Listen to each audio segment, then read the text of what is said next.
Hello जी, अस्सलाम वालेकुम। आज लॉ के बारे में बात कर लेते हैं कि किस तरह लॉ के चैप्टर्स प्रिपेयर करें तो रिमेनिंग 60 डेज़ में हम ये पेपर पास कर सकते हैं। ये पेपर बहुत टफ है।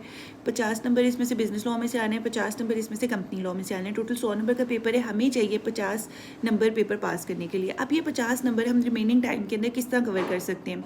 मैंने इसकी एक स्ट्रेटेजी निकाली है कि हम 11 चैप्टर करके 50 से 55 नंबर के पेपर तो कर ही सकते हैं ईजीली।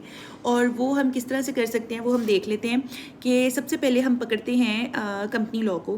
कंपनी लॉ के 5 चैप्टर्स अगर हम कर लेते हैं 3, 4, 7, 8 और 10, ये 5 वो चैप्टर्स हैं जो अगर हम पहले कर लेते हैं तो हमारा 20 से 25 नंबर का पेपर इसमें से डन हो जाएगा।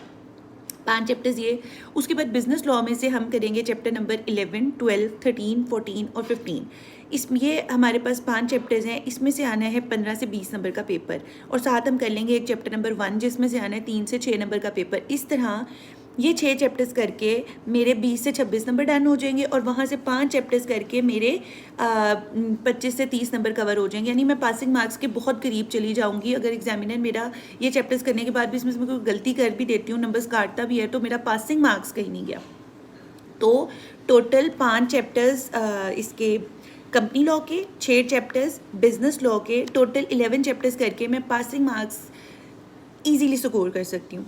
ये टोटल मेरे बने 11 चैप्टर और दिन है मेरे पास 60। ये 11 चैप्टर से अगर मैं 20 दिनों में करती हूँ और फिर मेरे जो रिमेनिंग दिन पड़े हुए हैं उनके अंदर मैं करूँगी चैप्टर नंबर 6 और 9 जिसमें से 10 से 15 नंबर का पेपर आना है। यानी पासिंग मार्क्स के भी ऊपर की मैं तैयारी कर सकती हूँ ईजिली और फिर मैं डेली बेसिस पे पीछे का भी चैप्टर रिवाइज कर सकती हूँ।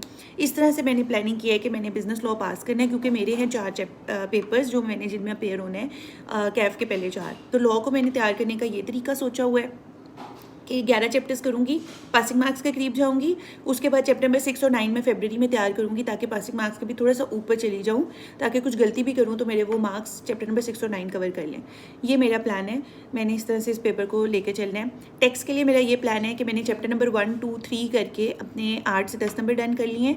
अब मैं सेल्स टैक्स कर रही हूँ। सेल्स टैक्स मैंने 10 जनवरी तक कंप्लीट कर लेना है। 10 जनवरी तक सेल्स टैक्स चैप्टर नंबर 1, 2, 3 करके मेरे जो हैं वो 35 से 40 नंबर कवर हो जाएंगे। उसके बाद मेरे पास इनफ टाइम होगा कि मैं कुछ चैप्टर्स और कर लूँ और जो है टैक्स के भी पासिंग मार्क्स के करीब जा जाऊँ। और वो कौन से चैप्टर्स होंगे? Income from salary, income from capital gains, income from property, income from other sources और इनकम फ्रॉम बिजनेस में एंड के लिए रखूँगी और साथ साथ मैं पीछे से रिवाइज करती जाऊँगी। इस तरह मैंने टैक्स और लॉ के बारे में सोचा हुआ है कि पेपर मैंने इस तरह से ये दोनों निकालने की कोशिश करनी है। थैंक यू जी, अल्लाह हाफिज़।